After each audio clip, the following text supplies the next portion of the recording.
Okay, let's unpack this.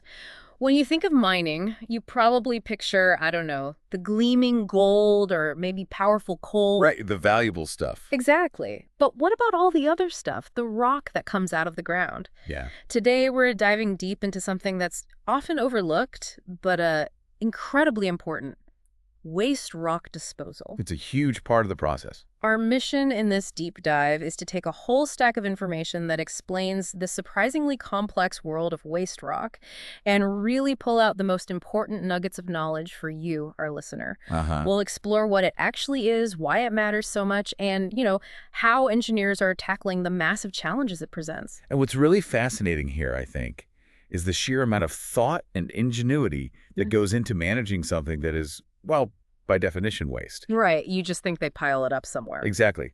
But we're looking at a really comprehensive approach in the material we've reviewed, exploring everything from, say, the physical properties of the rock itself Mhm. to the long-term environmental impacts and the really innovative engineering solutions being used. It's far, far more than just piling rocks up. Okay, I'm intrigued.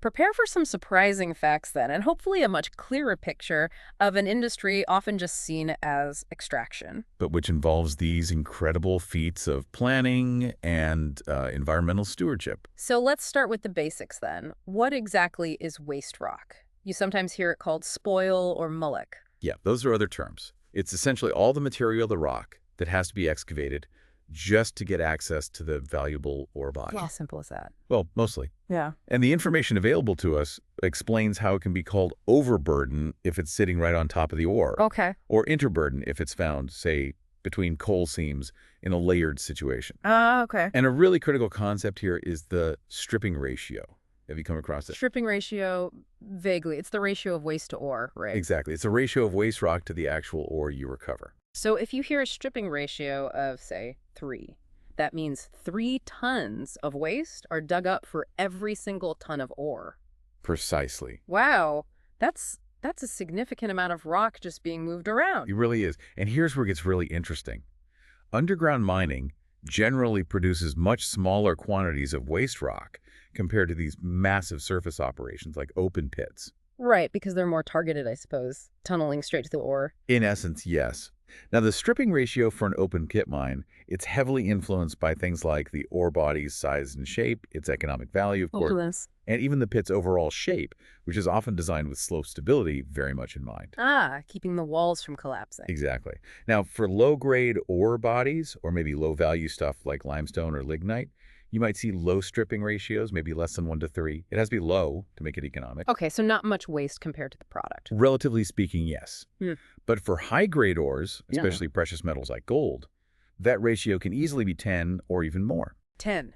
10 tons of waste for just 1 ton of gold ore. Imagine that. 10 tons of rock move for every ton that actually contains the gold. Wait, so, hang on. Even if it means moving more waste 10 times more, higher gold prices can make that worth it. That seems incredibly resource intensive. It absolutely is. Are there ever limits? Like, does it get to a point where it's just not practical or environmentally sustainable no matter the price? That's a great question, and it really gets to the heart of how economics drive these massive decisions. The material we looked at indicates that for something like a narrow, steeply dipping gold vein, a big jump in gold prices might indeed justify digging deeper, pushing that pit boundary out, Even if it means an even higher stripping ratio. even if it means a significantly higher stripping ratio.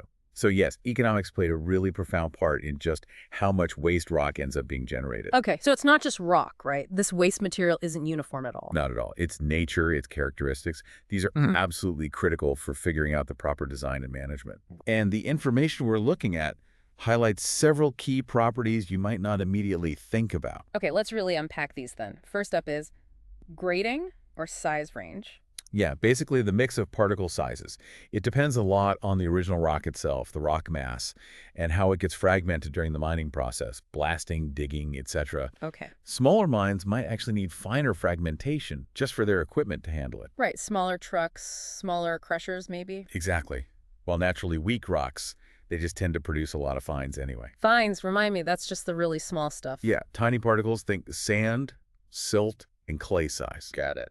Whereas stronger rocks, the ones usually blasted, they typically produce fewer of these fines, more blocky material. Okay, so size matters. What else? Shape. Shape is important too. Huh. If you have bulky, roughly sort of equidimensional fragments like rough cubes or balls, Yeah. they tend to roll quite easily down a dump face when they're tipped. But if you have elongated or slabby, flat pieces... Like plates. Exactly. They don't roll very far at all. They might just slide or tumble a short distance. And this really affects how the material settles and behaves when you pile it up. It influences the angle it sits at. Huh. Never thought about the shape influencing the pile. Okay, what about strength? That seems obvious. It is, but maybe in ways you don't expect. Weaker particles don't just start weak. They can actually break down further during loading, transport, and dumping. Oh, right. So the handling itself creates more fines. Exactly, creating even more of those fine particles. Strong ones, on the other hand, tend to keep their size and shape throughout the whole process. Okay. And then there's durability. This sounds like strength, but maybe it's different. It is different, and it's perhaps one of the most surprising and critical aspects. Durability is about how rock behaves over time when exposed to the elements. Oh, okay. Some rocks undergo really rapid physical changes when they're just exposed to air or water. Rapid. How rapid? Well, the sources we looked at note that in some cases, solid boulders can be reduced to basically gravel in just a few short weeks. Weeks?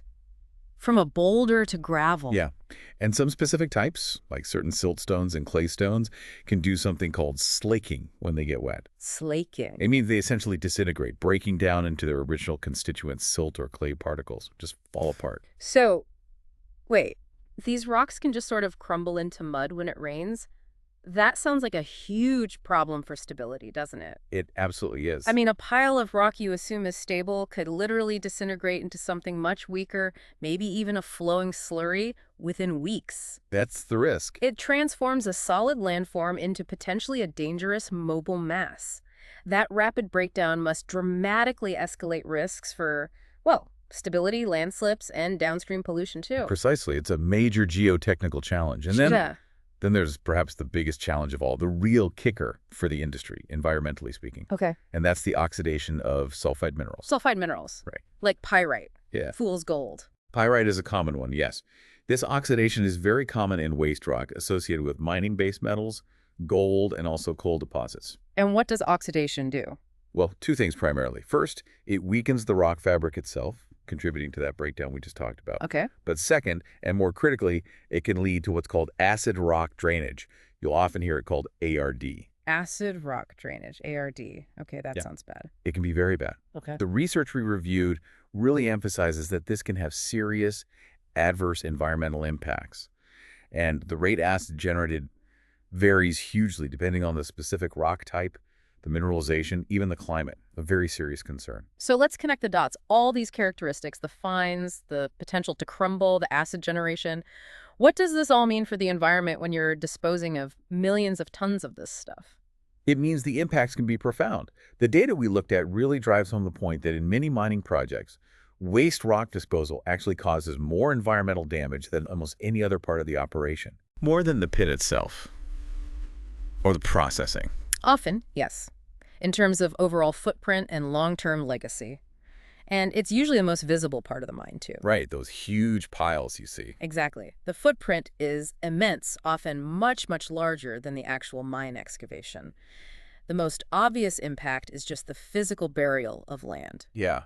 Which leads to loss of habitat, maybe agricultural land, or just scenic values being destroyed. Sure. Although it's worth noting, the sources do suggest that rehabilitation efforts, done well, can sometimes even improve the land value afterwards, creating new habitats or uses. Okay, so potential for reclamation exists. But burying land is just the start, right? You mentioned stability issues. Absolutely. Unconsolidated waste rock, especially if it's just been dumped top down, can lead to dangerous landslips. Especially in mountains, I guess, or places with lots of rain. Exactly. Mountainous areas, places with high rainfall, or even seismic activity are particularly vulnerable. You have to think about the sheer stability challenge of these enormous piles of loose rock. Yeah, absolutely. And erosion is another major concern, particularly if you have weak fragments or a high content of those fines we talked about. The small stuff washing away. Right.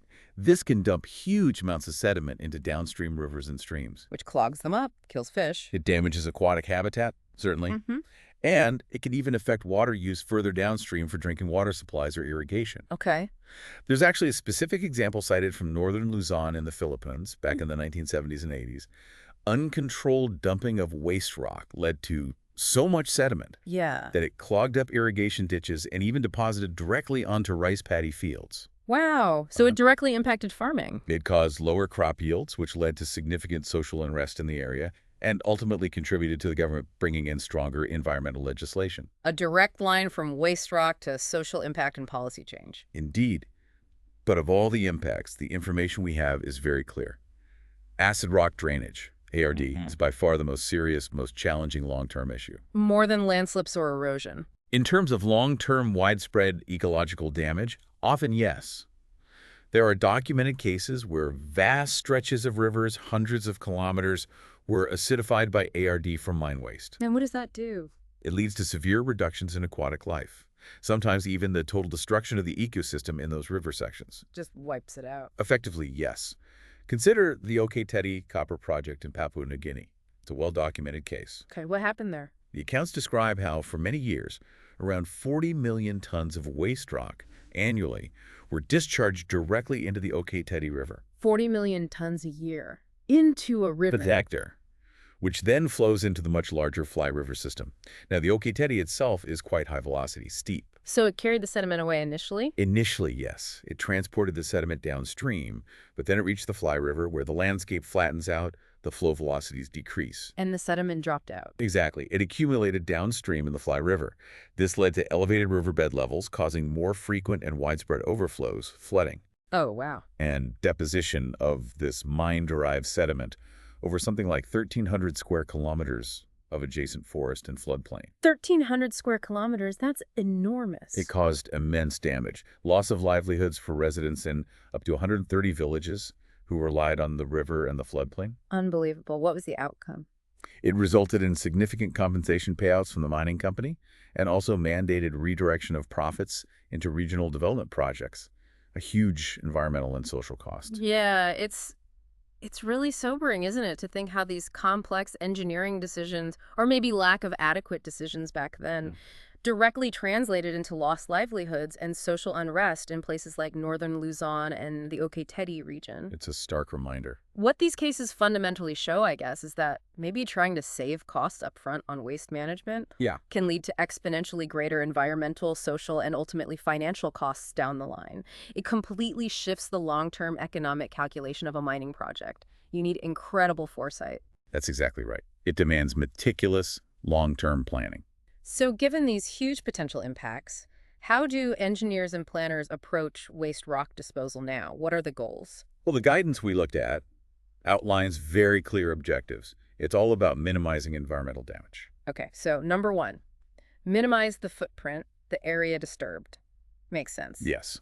Ensure the new landform you create is stable in the long term, that it's not easily erodable, Right. and that it's consistent with future land uses. Thinking about its final slopes, how people might access it. And crucially, I imagine, dealing with that ARD potential. Absolutely crucial. For potentially acid-generating rock, the storage must be designed specifically to prevent, or at least control, ARD formation and release. Okay. What else? The final landform should also be, well, amenable to rehabilitation, easy to revegetate, for instance. Maybe green again. And ideally, visually congruent with its surroundings, not just sticking out like a sore thumb, trying to blend it in. An artificial mountain that looks less artificial. Something like that. But this raises a really important question. How do you balance all these objectives? Because often there are trade-offs. Ah, okay. Like what? Well, for example, minimizing the footprint might mean you have to build steeper slopes. Right. Tile it higher instead of wider. Exactly. But steeper slopes are inherently less stable, they're harder to revegetate, harder to make look natural. So minimizing footprint conflicts with stability and rehabilitation. Okay, tricky balance. It's always a balancing act. So given these complex goals, the first big step is deciding where to put all this material, right? Site selection. Absolutely. Fundamental. And that decision sounds like it must be surprisingly intricate. It is. Haulage costs are a huge factor, obviously. Depends on the distance from the mine, the elevation change. Are you hauling uphill or downhill? Okay, pure logistics and cost. Logistics, cost, fuel consumption. But also the specific design needed for the dump, especially if you're dealing with those sulfidic, potentially acid-generating materials. It requires special handling. And the construction methods you plan to use also play a role in site suitability. So what are the preferred options, environmentally speaking? Well, the material we looked at points out that often the best environmental option is what's called below-grade storage. Below grade, meaning in the hole you just dug. Essentially, yes. Yeah. Filling mined-out areas like open pits or sections of strip mines. Backfilling. Ah, okay. Why is that better? Several reasons. It minimizes the residual footprint that's the land disturbance left after rehabilitation is done. Because you're putting it back where it came from, more or less. Right. It also helps stabilize the void, the hole left by mining. And crucially, it allows you to isolate potential acid-generating wastes deep down. How does it isolate them? Ideally, you place them below the eventual water table. If the potentially reactive rock is permanently saturated with water, oxygen can't get to it easily. And oxygen is needed for the reaction that makes acid. Exactly. It dramatically slows down or prevents the acid generation process. Yeah.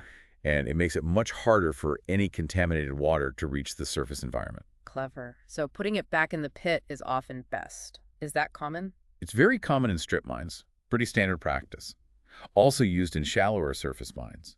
And it's becoming increasingly common in open pit gold mines too, as part of closure planning. Okay. But what if putting it back in the pit isn't feasible? Maybe the pit needs to stay open or it's the wrong shape. Good question.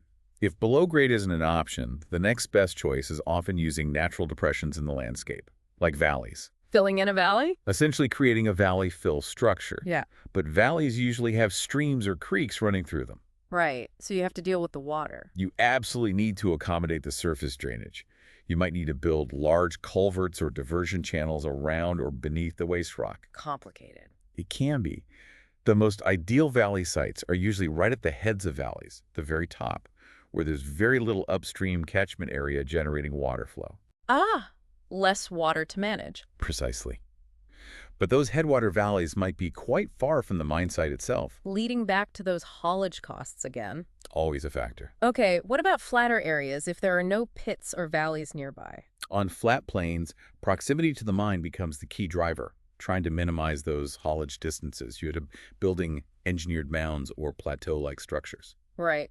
And then you mentioned more controversial options. Yes, the research we looked at does touch upon them. Things like riverine disposal and marine disposal. Then dumping it straight into rivers or the ocean. Essentially, yes. Yeah. Riverine disposal, as we saw with the OK Teddy example, proved highly problematic and extremely controversial. Generally not considered acceptable practice now in most jurisdictions. Understandably. What about marine disposal? Marine disposal, so placing waste rock directly into the deep ocean, has been used at a few specific sites like the Misima and Lihir gold projects, also in Papua New Guinea. Oh, wow. Primarily due to extreme lack of suitable land space, very steep terrain, and high rainfall, making land-based storage very challenging and risky. Has that been controversial too? Yes, it has faced criticism, particularly from environmental NGOs. However, the sources mentioned that monitoring at those specific sites indicated relatively minor and temporary impacts, apparently consistent with the environmental predictions made beforehand.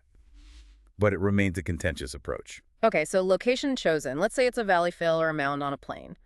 But building these immense structures, it's not just about tipping truckloads of rock over the edge, is it? Not if you want to do it properly and safely, no. There are distinct engineering philosophies and methods for how these massive waste rock storages or dumps are actually constructed. Okay. The sources detail two main approaches: top-down construction and bottom-up construction. Top-down versus bottom-up. Okay, what's the difference? In top-down dumps, waste rock is typically hauled to an edge, a crest, and simply dumped over that advancing face. Like pouring sand over an edge. Pretty much. It creates a slope at what's called the angle of repose, the natural steepest angle the loose material can sustain. These slopes might then be reshaped later, or sometimes, historically, they were just left like that. Okay, that sounds like the simplest way. What's bottom-up? Bottom-up storages, sometimes called paddock dumping, are quite different. Mm-hmm. It involves dumping the rock in a series of piles within a defined area or paddock, Okay. and then spreading that rock out using bulldozers in relatively thin layers, maybe a few meters thick. Ah, layering it. Yes, and crucially, compacting each layer with the heavy equipment running over it. Mm-hmm. Then you repeat the process, building it up layer by layer from the I base. see. Spreading and packing it down. Exactly. They even use hybrid approaches sometimes, Yeah. maybe starting with a thick top-down layer at the base and then building compacted bottom-up layers on top of that. Okay. But that comparison between just tipping it top down and carefully layering and compacting it bottom up, Yeah, that sounds like a really fundamental difference. it is. It's a major difference in the engineering control you have and the final properties of the dump. It represents a shift, really. A shift from what to what? A shift from treating waste rock disposal as just, well, disposal, Getting rid of it? to seeing it as constructing an engineered landform where stability and environmental protection are actively designed from day one, from the very first layer. Right. So which approach is better? Does the material compare them directly? It does provide a direct comparison, highlighting some key differences. A big one is density. Okay. Bottom-up construction achieves much higher densities because of that spreading and compaction by the bulldozers and trucks. Top-down dumping results in much looser material. Less air, more rock packed in the same volume with bottom up. Exactly. And this density difference significantly impacts homogeneity, how uniform the material is within the pile. How so? Bottom-up storages tend to be much more uniform, more homogeneous throughout because the material is mixed and spread. Top-down dumps, however, naturally segregate particles as they tumble down the slope. Ah, like the big rocks roll further. Precisely.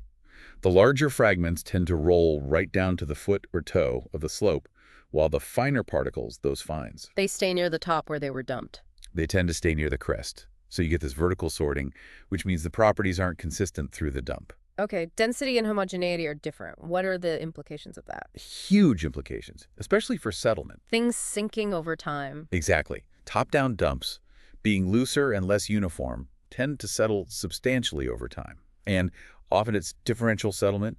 Different parts settle at different rates. Which would cause cracking? Yes. It leads to tension cracks opening up on the surface and within the dump.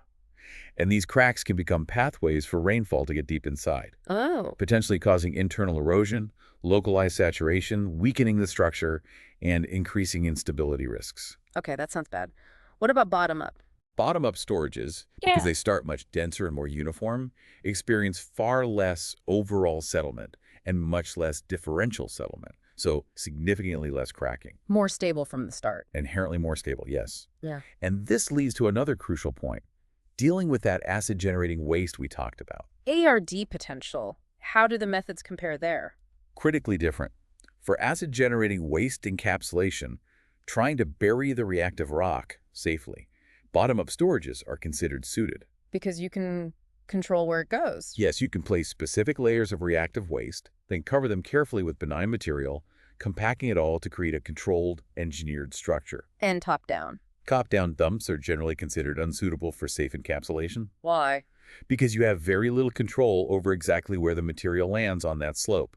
Compaction is minimal and difficult to achieve uniformly. And importantly, those settlement cracks we mentioned. They could break through any encapsulating layer you tried to create. Exactly. Cracks can destroy the integrity of any sealing or encapsulating layers, allowing water and oxygen back in to the reactive material. This is a really critical distinction for preventing ARD in the long term. Wow. Okay, so bottom-up construction seems way better for stability and environmental protection, especially with tricky waste types. Generally speaking, yes, it offers far more engineering control. Okay, so that's how they're built. What about the final shape? You mentioned landform design. Yes, this is about shaping the final storage facility so it fits acceptably into the surrounding landscape and is suitable for its intended future use. It's a key part of the broader mine closure plan.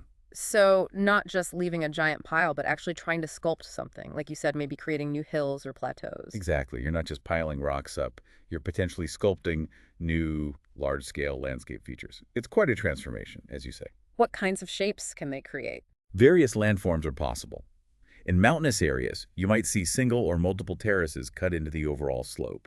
On flatter plains, you might create mesas, breakaways, or rounded mounds. Trying to mimic natural features. Ideally, yes. The goal is often to select a final landform type that will ultimately blend in, visually, with its surroundings over time as vegetation establishes. Right. Strip mining, in particular, where you're moving vast areas, actually offers the opportunity to create quite extensive new landscapes with, say, gently undulating hills, broad, shallow valleys, even incorporating wetlands. So potential for positive landscape creation almost. In some cases, yes, if planned carefully from the start. Now, you mentioned future use. The slope angle must be a huge consideration there. Absolutely critical. The final angle of the slopes dictates so much about stability, erosion potential, and what the land can realistically be used for afterwards. Does the guidance give specifics? It does. There are tables relating slope angle to potential land use. For example, very gentle slopes, maybe up to 6 degrees. Pretty flat. Yeah, quite flat. Those could potentially be used for things like residential areas, industrial sites, or even intensive agriculture, assuming the underlying material is suitable. Okay. What about steeper slopes? As it gets deeper, the options decrease. Once you get over, say, 32 degrees. Quite steep. Very steep. That's generally considered too steep for normal road access and usually not recommended for the final slopes of waste rock storage facilities due to stability and erosion concerns. So there's a limit. But flattening the slopes, that means a bigger footprint, right? Exactly. Lowering the overall slope angle inevitably increases the footprint of the dump. It also increases the construction effort, the cost, and the total area you need to revegetate. So again, it's that careful balance, stability versus footprint versus cost. Always trade-offs to consider. And water. Water must be a huge factor in landform design too. Absolutely key. Water management is critical. How you handle rainfall landing on this huge new surface. How does that vary? It depends heavily on the climate.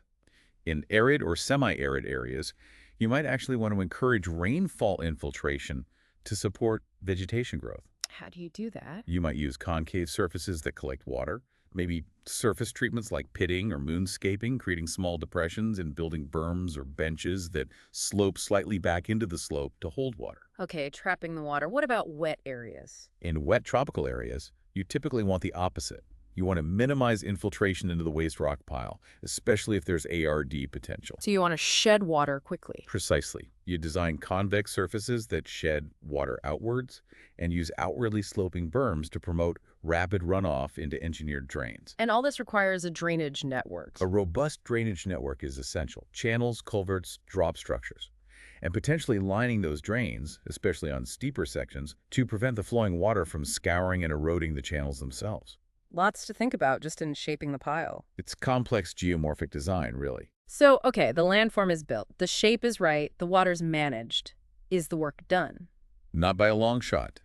The work isn't over. Erosion control is paramount now, both in the short term while vegetation establishes and for long-term stability. Protecting that newly shaped surface. Exactly. How you do that depends on the soil properties, the slope angle again, and also the slope length, how far water can flow before it's interrupted. So what kind of measures are used? Well, you can protect the surface directly against the impact of raindrops, which can dislodge soil particles. How? By covering it with things like a layer of gravel or maybe a vegetative mulch, or even specialized erosion control blankets like jute netting. Okay, like a protective skin. Sort of, yes. They need to interrupt the surface flow of water as it runs down the slope, slow it down, prevent it from concentrating and forming gullies. How do you stop the water flow? Methods range from temporary solutions, like strategically placed hay bales, or creating contour furrows by deeper ripping the surface, to more permanent, long-term solutions, like planting living hedges along the contours.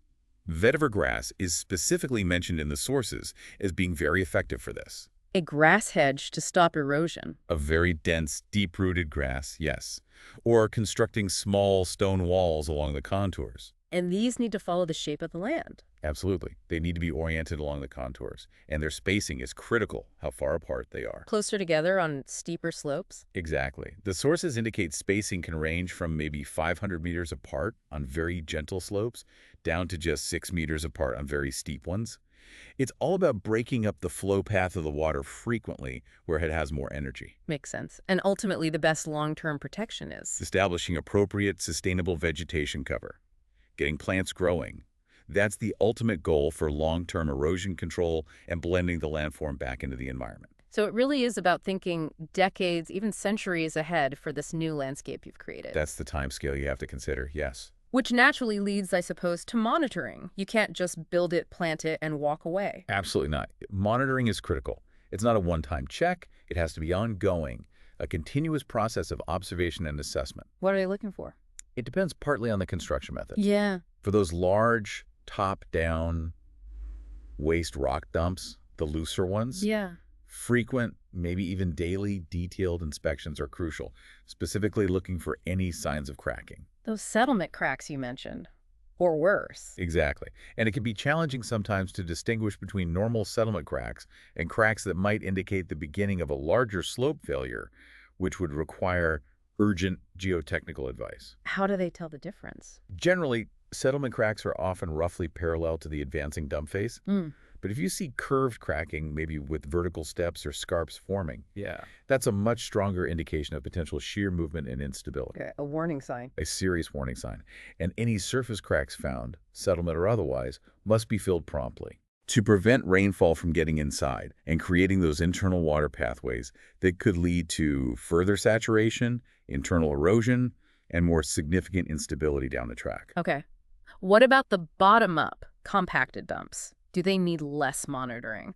Inspections for bottom-up storages can generally be less frequent because they are inherently more stable, but you'd always increase frequency after significant rainfall events. Still checking after storms. Definitely. The focus there is more on checking for any surface cracks that might appear, looking for signs of erosion, like gullies forming, checking if any erosion control measures, like those hedges or drains, have been damaged. Okay. And looking carefully for any signs of seepage or springs emerging from the slopes, which might indicate internal water issues and a need for additional drainage or erosion control work. So it's this continuous vigilance, this stewardship, that's essential for the long-term success and safety of these massive structures. Absolutely essential for potentially decades after mining stops. So wrapping this up, what does all this really mean? What's the big takeaway? Well, I think it means waste rock isn't just inert waste. It's a complex geological material. Right. With specific, sometimes quite volatile properties. Exactly. Posing significant environmental challenges, particularly around stability